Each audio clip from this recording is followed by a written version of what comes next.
Well, hello lads, I welcome you all to a new video. I shall move my mic, sorry for the background noise. And yeah, today we are continuing off in our Shatter Time Rewind series, so I believe it's time to get right into it. My ancestors renounced the ways of that brutish cult long ago after they saw through their lies. And the atrocities the Dark Interlopers committed. After this awakening, they immediately sought to escape from that insane cult and the horrors they committed. Koto and I don't have any sort of magic power, but our family held on to a lot of the old texts the Dark Interlopers used. These consist of a lot of spells and rituals shared to them by none other than Zhiritha and Terankos himself. Wait a minute, who's Zhirifa? Bloody hell. You don't know who Zhirifa is? I thought Amy told you the story of Terankos. Well, she mentioned two brothers and a Fluze. Is that supposed to be Zherinta? Huh. Well, that's oddly convenient for her. Very well.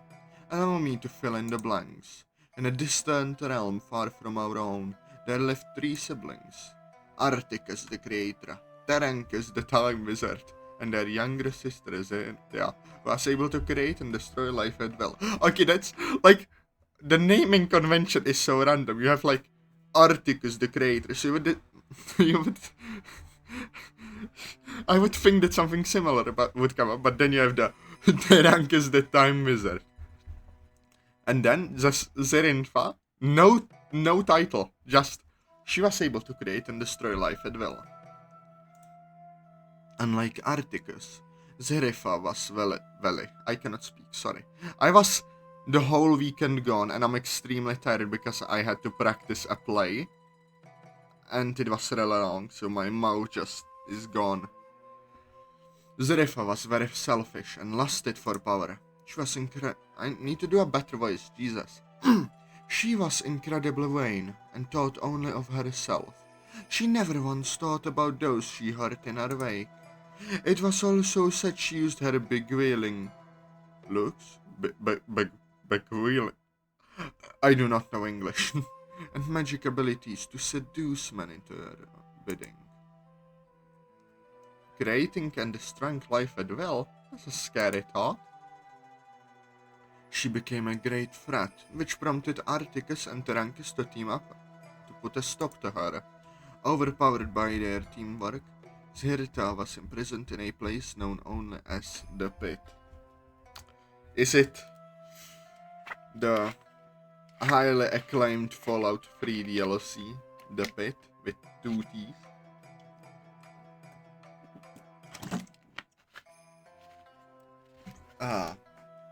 Sorry lads, I woke up. I had to sleep today because I was tired. And then I'm a yapping, Jesus Christ.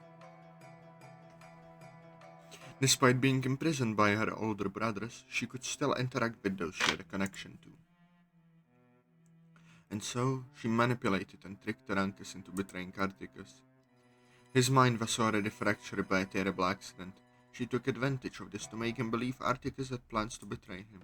In short, Zhirifa is nothing more than a cruel manipulator and a seductress who used her magic, looks, and prowess to get what she wanted. That song you mentioned is most likely Zhirifa's song, which was something only passed down to a certain bloodline within the Dark Interlopers. If that's the song Amy used, then does that mean there isn't a doubt in my mind? Amy is also a descendant of the Dark Interlopers. Unlike my family though, it sounds as though hers is still rooted in carrying out the will of Terankos. What am I supposed to do then? I don't know how to deal with this crap. I wish I knew. What are you saying? I only know a little about the dealings of the Dark Interlopers, but my mother forbade me from ever looking into it too much. When grandmother died, my mom and aunt inherited some of the ancient texts and artifacts she amassed in hopes of keeping them out of the hands of ordinary people.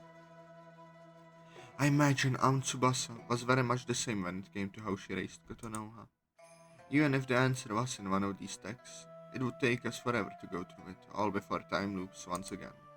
There is also no guarantee that it's one of the books in this house. For all I know, the answer could very well be somewhere in the books residing in Kotonoha's house. Shit. I'm so screwed now, aren't I? Maybe not. Please, resume your story and tell me more about what you experienced in those time loops. I let out a deep sigh and try my best to regain my composure. I tell her about how I broke into Natsuki's house to look for some clues, only to bear witness to her death and relive the painful memory of seeing her. It stops me before I can utter Kotonoha's name, meekly putting her hand on top of mine. You've been through so much, Atazoth. I'm so sorry you got entangled in all of this. If only Kotonoha were here. She would have been a lot more helpful than me, that's for sure. Yuri! I do not know how that sound came out of my mouth, Jesus. Yuri, no, don't say that. The fact you're even listening to me and trying to explain all this is more than enough. Yuri. You're helping plenty. Yuri gives a timid smile as she looks away from me. I'm caught off guard when she gets up from the couch suddenly. Wait a minute, there might be a small way I can help. I might not be able to stop time from resetting, but I can at least manipulate what gets reset. Before Mio and I can say anything, she rushes out of the room. She returns moments later with what happens to be a jewelry box. So what's in there? Phone. Shut up. Arrgh. Something that should hopefully be of some help to us.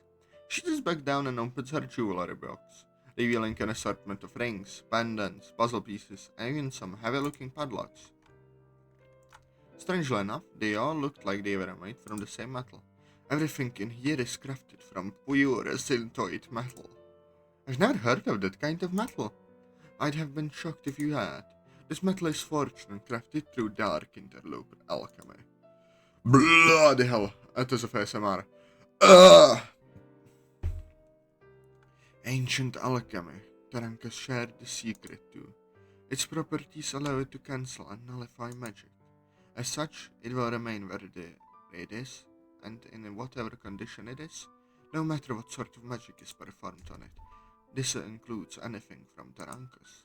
That's nice and all, but how is this going to help me? Yuri reaches into the box and pulls out 2 rings.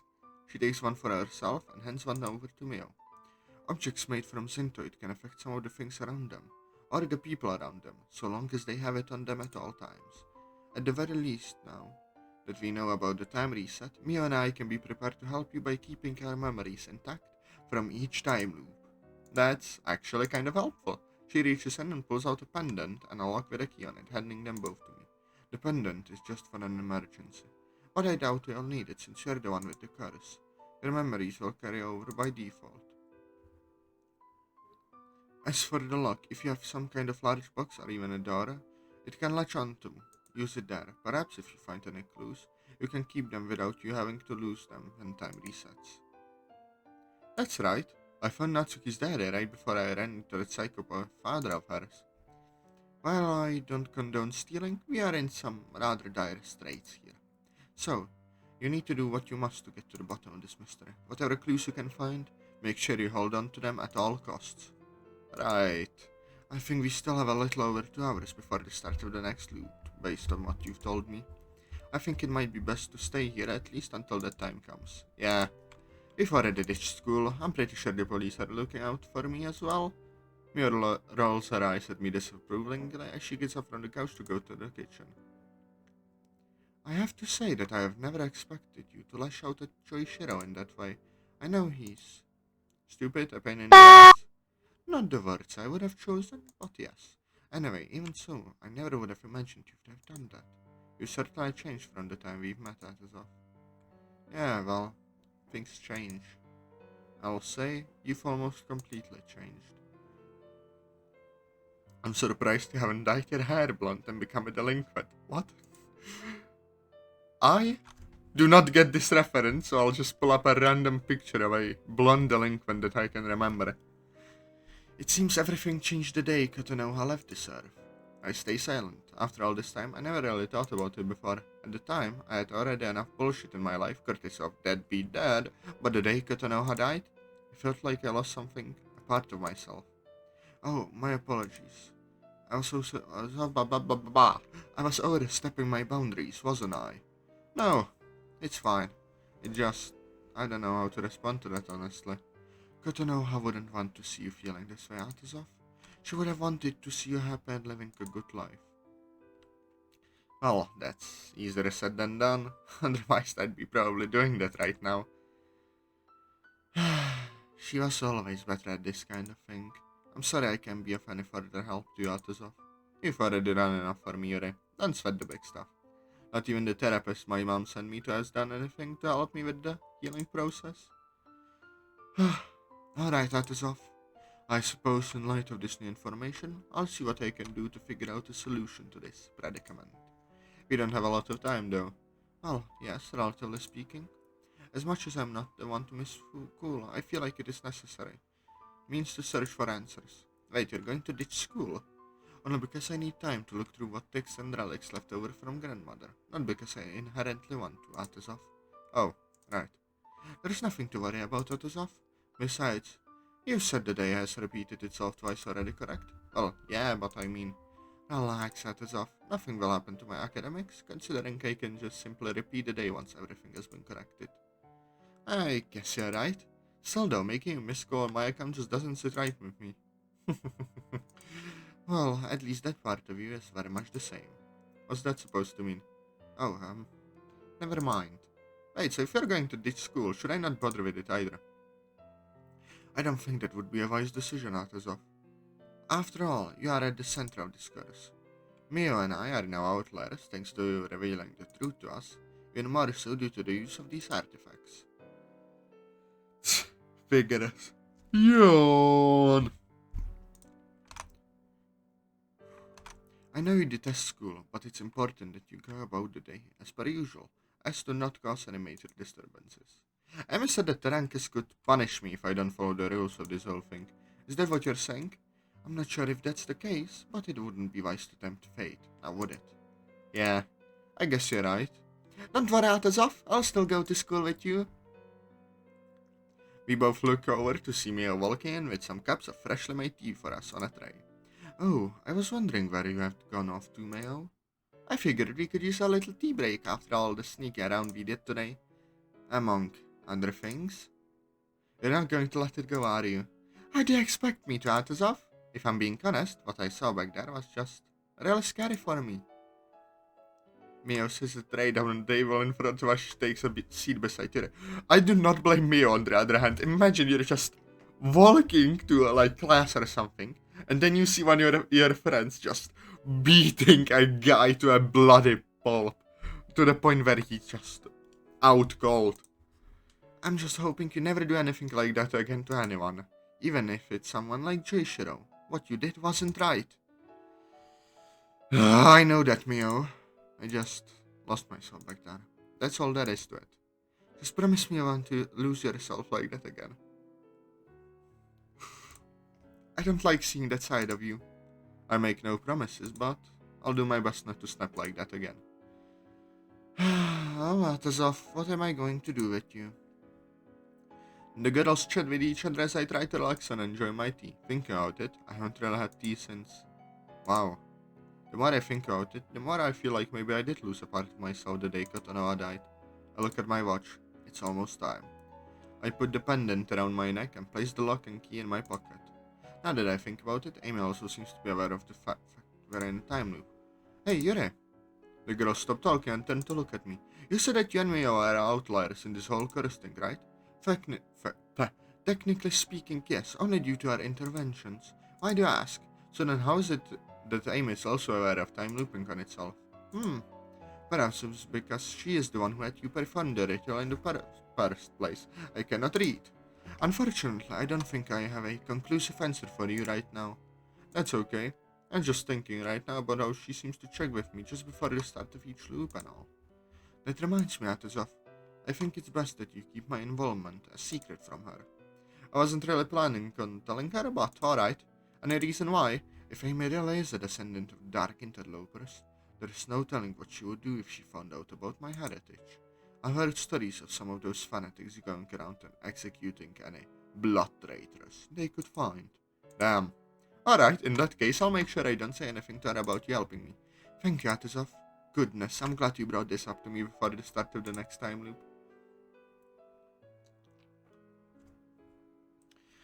Considering how much you're willing to help me, the least I can do is make sure you're safe from that psychotic. I take another look at my watch. School should be over soon. I wonder if Amy is going to be looking for me. Crap, what am I going to say to her if time loops again? Considering what happened, I don't think it's too crazy for her to think that you're trying to lie low and avoid unwanted attention.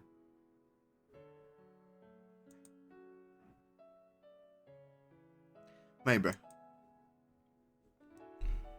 I hope she buys it.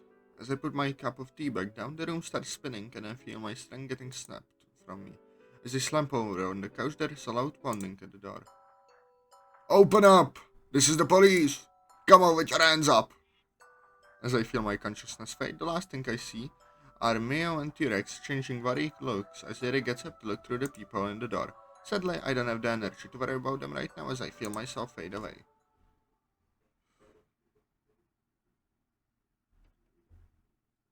June 3rd, 2019.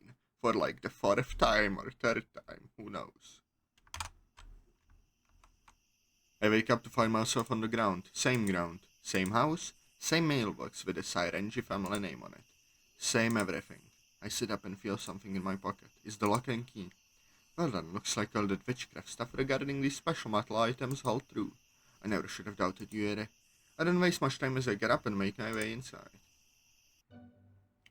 I have some idea of what I'm up against here. I know Natsuki's dad is the killer, but what am I supposed to do though? Beating up that loser Choishiro was one thing, but this guy has a gun on him. Am I really going to kill the guy? Damn it, I don't even know anymore. Maybe there is some other way. There has to be. I go through the house quietly, making note of some of the odds and ends I find. Something a little weird, I notice, is the cordless phone in the kitchen. Conveniently, there is an address book right next to it. Huh. Who even uses these things anymore? I guess this guy's never heard of a cell phone before. Looking at the outdated phone, I notice what seems to be a small business card right under the address book. I take it in my hand. I remember the name of this company as being a law firm that went under a few years back. Sheesh. No wonder he's so bitter and drunk all the time. Damn. Natsuki's father is so good, man. But, I take one and study the name. Kaito Sairenji. So, I've got a name to place for that mug of his. That's not going to help me much, though. Not unless I can get him arrested. For doing absolutely nothing, because that makes total sense. Yeah, no. I absent-mindedly pocket the card and keep on moving. I find myself in the living room next, where I see another picture of the seemingly happy family on the wall. I then find another picture, but this time it's just Natsuki's mother alone. There's a small metal plate on the frame with a black ribbon adorning the frame. Kaede Sairenji, 1978 to 2016. That's right. Natsuki's mom apparently died. Having divorced parents is one thing, but this is the death of a parent we're talking about.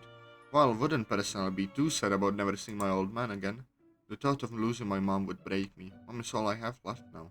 Without her, I'd have no reason to... Now, if her mom was anything like my mom, then I might have an idea of how this loss might have affected Natsuki. I shake my head and make my way through the rest of the house. As I'm quietly sneaking over to Natsuki's room, one of the doors next to me creaks open. Fuck my life. My blood turns to ice as a man in wrinkled business shirt steps into view. He seems very groggy at first until our eyes lock. It's him. I only caught a brief glance at him before, but there is no doubt in my mind. Who the devil are you? What are you doing in my house? I was just looking for the bathroom. Ah, yes. I am sorry, sir, that I've broken into your house. I just need to piss. Why did I even say that? As if saying anything else would make a difference at this point. His expression goes from dazed to angry almost immediately as I see him reaching for something. Why don't I grab at least a knife or something? He's probably getting the gun of his. Whatever, I'm gonna book it. I'll look back for a split second, but I don't see the gun in his hand, thankfully. I try to get away, but a psycho lunges at me with a bat in his hands, roaring with anger as he aggressively charges me. Get back over here! There is a fire in his eyes as he tries to bludgeon me with the bat. I'm able to hold him off when I grab one of the bat. I cannot read. When I grab onto the bat before he can get to me. I push back, holding onto the bat as hard as I can, knock him against the wall. I take hold of it, trying to keep my eyes on him all times. We're both standing still, waiting to see which of us will make a move first. I'm not going to let you kill your daughter, you sick, twisted fuck. I don't know what you're talking about. I don't even know I have a daughter. Are you some kind of stalker? Oh, I see now. Well, you're not laying a hand on her. Before I can say anything, he grabs onto a discarded beer bottle.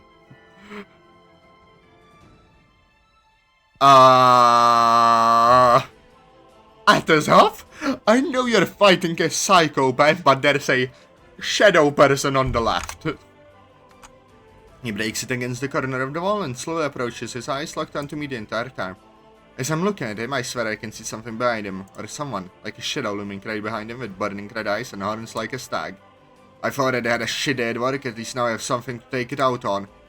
Oh yeah? Bring it on, you crazy old bat! He takes a few jabs at me with a broken beer bottle, but I'm able to dodge.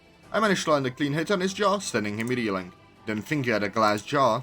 As I move over to him to knock him out, he takes the moment to strike. He got me. Dropping the bat out of shock, he picks it up and slugs me over the head. Damn.